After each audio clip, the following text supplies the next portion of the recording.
Now students question number 4 में बोल रहा है a batsman hits a cricket ball when which then rolls on a level ground. Okay, तो बच्चों ये देखिए एक लेवल ग्राउंड है और बैट्समैन ने क्या किया, एक बॉल हिट करी और हिट करने के बाद ये 2-3 ऐसा टिप इस पर टिपक खाई 2-3 और ये इसके बाद इस ग्राउंड पे ऐसे रोल करने लगी, ठीक है ना। ये रोल करते करते ये बॉल ऐसे निकल जा रही है, ठीक है ना।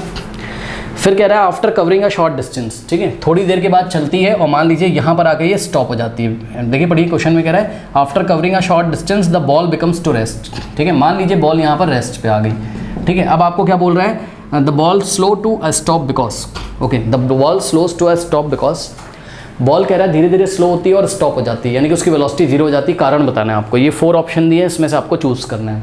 देखिए आपको न्यूटन फर्स्ट लॉ पता होना चाहिए क्या, कि अगर कोई बॉडी यूनिफॉर्म मोशन कर रही है एक स्ट्रेट लाइन में तो उसी तरीके से मोशन करती रहेगी। कब तक, जब तक उस पर कोई फोर्स अप्लाई ना किया जाए, आपको पता है, ठीक है ना।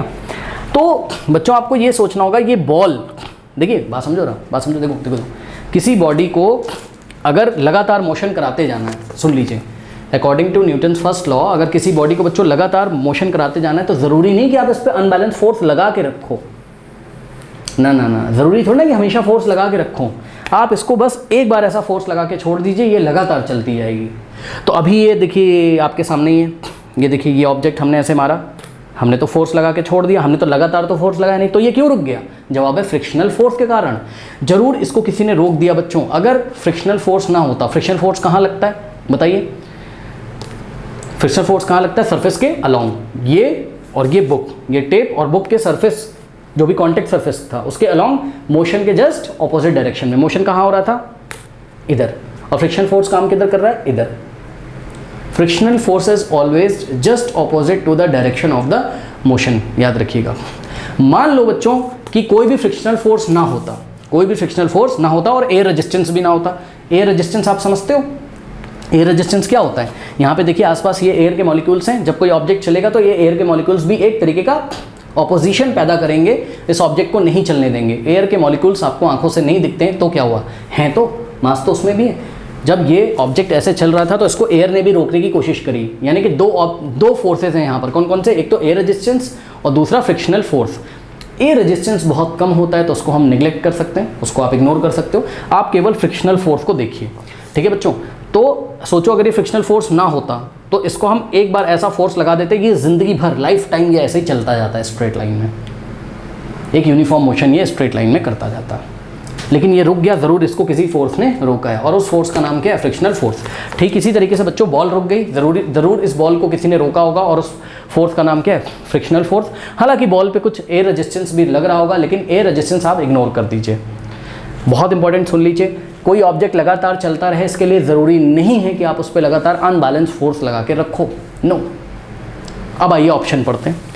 ऑप्शन ए, द बैट्समैन, कह रहा बॉल क्यों रुक जाती, कारण बताना है आपको। The batsman did not hit the ball hard enough. ये क्या बात है भाई? कह रहा है कि बैट्समैन ने जो है बॉल को बहुत तेज़ी से नहीं मारा, इसलिए वो चल नहीं रही, रुक गई आगे जाके। ये तो गलत बात है।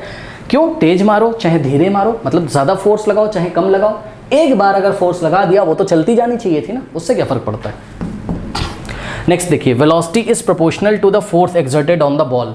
कह रहा है इसको ज़्यादा वेलोसिटी का मतलब, वेलोसिटी का कह रहा है मैग्नीट्यूड ज़्यादा नहीं है, इसलिए धीरे धीरे वो वेलोसिटी खत्म हो जाती है। कह रहे हैं पढ़िए, कह रहे हैं velocity is proportional to the force exerted on the ball. कह रहे हैं बॉल पे जितना फोर्स लगाया था बैट्समैन ने, ऐसा बॉल को ऐसा मारा तो बॉल पे जितना फोर्स लगाया था वो फोर्स उस फोर्स के प्रोपोर्शनल है। कौन? वेलोसिटी। वो कह रहे हैं वेलोसिटी फोर्स के क्या है? प्रोपोर्शनल है। Velocity is proportional to force, यानी कि वो कहना चाहते हैं जितना ज़्यादा फोर्स लगाओगे उतनी ज़्यादा वेलोसिटी होगी। जी नहीं, ऐसा नहीं होता है, ठीक है ना। सुनिए, ये कह तो ठीक रहे हैं लेकिन बहुत अच्छी बात नहीं कर रहे हैं। क्यों? क्योंकि बच्चों आपने न्यूटन सेकेंड लॉ में पढ़ा था क्या, याद करिए, force is directly proportional to what? Rate of change of momentum. जहाँ से आपका फॉर्मूला निकल के आया था F = ma, और आप इसको इस तरीके से कर सकते हैं F = m v - u/t। बताइए ऐसे कर सकते हैं कि नहीं कर सकते हैं? अब आप चेक करो बच्चों, m यहाँ पर कांस्टेंट है तो हम क्या बोल सकते हैं? F is directly proportional to what? v - u/t। यानी कि चेक करिए ये क्या है? v - u/t, rate of change of velocity है। तो rate of change of velocity directly proportional होता है किसके? फोर्स के। वेलोसिटी फोर्स के प्रोपोर्शनल नहीं होता है। Rate of change of velocity किसके प्रोपोर्शनल होता है? फोर्स के, या आप बोल सकते हो चेंज इन वेलोसिटी फोर्स के प्रोपोर्शनल होता है। सिंपल सी बात है यार, देखो ना इधर, अगर मास कांस्टेंट है तो बताओ एक्सीलरेशन कब ज़्यादा होगा, जब फोर्स ज़्यादा होगा। नहीं भरोसा है, ये देखिए ये दो ऑब्जेक्ट रखे हुए हैं, ठीक है, और मान लीजिए दोनों का मास सेम है। अब हमारे पास तो यहाँ पर ये देखिए ये दो ऑब्जेक्ट रखे हुए हैं, दोनों का मास सेम है, ठीक है ना, दोनों का मास सेम है, तो मास हमने यहाँ से हटा दिया, मास हो गया कांस्टेंट, तो force is directly proportional to क्या हो गया बताइए, एक्सीलरेशन, या फिर acceleration is directly proportional to force. जितना ज़्यादा फोर्स लगाओगे उतना ज़्यादा एक्सीलरेशन होगा, यानी कि एक्सीलरेशन होने का क्या मतलब है, rate of change of velocity, ठीक। तो यानी कि rate of change of velocity force के प्रोपोर्शनल होता है, वेलोसिटी फोर्स के प्रोपोर्शनल नहीं होता है। अब आप चेक करो, मास दोनों के सेम है, जिस पे ज़्यादा फोर्स लगाओगे वो ज़्यादा एक्सीलरेट हो जाएगी, जिस पे कम फोर्स लगाओगे वो कम एक्सीलरेट होगी, बस सिंपल सी बात है, ठीक है। तो ये बात भी इन्होंने सही नहीं करी, फिर से मैं बता दे रहा हूँ, वेलोसिटी फोर्स के प्रोपोर्शनल नहीं होती है, एक्सीलरेशन फोर्स के प्रोपोर्शनल होता है, यानी कि acceleration is directly proportional to force, जितना ज़्यादा फोर्स लगाओगे उतनी ज़्यादा एक्सीलरेट होगी, ठीक है। नेक्स्ट देखिए C part, there is a force on the ball opposing the motion. हाँ ये सही लग रहा है बच्चों, there is a force on the ball opposing the motion, ज़रूर बॉल पे कोई फोर्स लग रहा है जो बॉल के मोशन को क्या कर रहा है, अपोज कर रहा है, और उस फोर्स का नाम क्या है, फ्रिक्शनल फोर्स है, करेक्ट। और ये एक्सरसाइज एनसीईआरटी ने इसीलिए दी थी, वो आपको बताना चाहता था, वो आपको इंट्रोडक्शन देना चाहता था किसका, फ्रिक्शनल फोर्स का, कि जब भी कोई बॉडी मोशन करती है किसी, तो जो कांटेक्ट सरफेस होता है बॉल का और ग्राउंड का यहाँ पर, ठीक है ना, उस कांटेक्ट सरफेस के अलोंग मोशन के जस्ट ऑपोजिट डायरेक्शन में एक फोर्स लगता है जिसको हम क्या बोलते हैं, फ्रिक्शनल फोर्स। यानी कि ये बच्चों मोशन की डायरेक्शन है, ये देखिए मोशन इधर हो रहा है, तो जो फ्रिक्शनल फोर्स है वो इधर लगेगा, ये हो गया आपका फ्रिक्शनल फोर्स। आगे नाउ फोर्थ ऑप्शन देखिए, कह रहा there is no unbalance force on the ball so the ball would want to come rest. ये तो बहुत गलत बात कर रहा है, कह रहे हैं there is no unbalance force on the ball, यानी कि वो कहना चाहते हैं बॉल को पकड़ के रखो और उस पर अनबैलेंस फोर्स लगाते जाओ तभी ये चलती जाएगी, ऐसा नहीं है, ठीक है। तो ऐसा थोड़ी ना कि बॉल पे अनबैलेंस फोर्स नहीं कोई इसलिए वो रेस्ट पे आ गई, इसको पकड़ के ऐसा चलाता रहना चाहिए, नहीं ऐसा भी नहीं।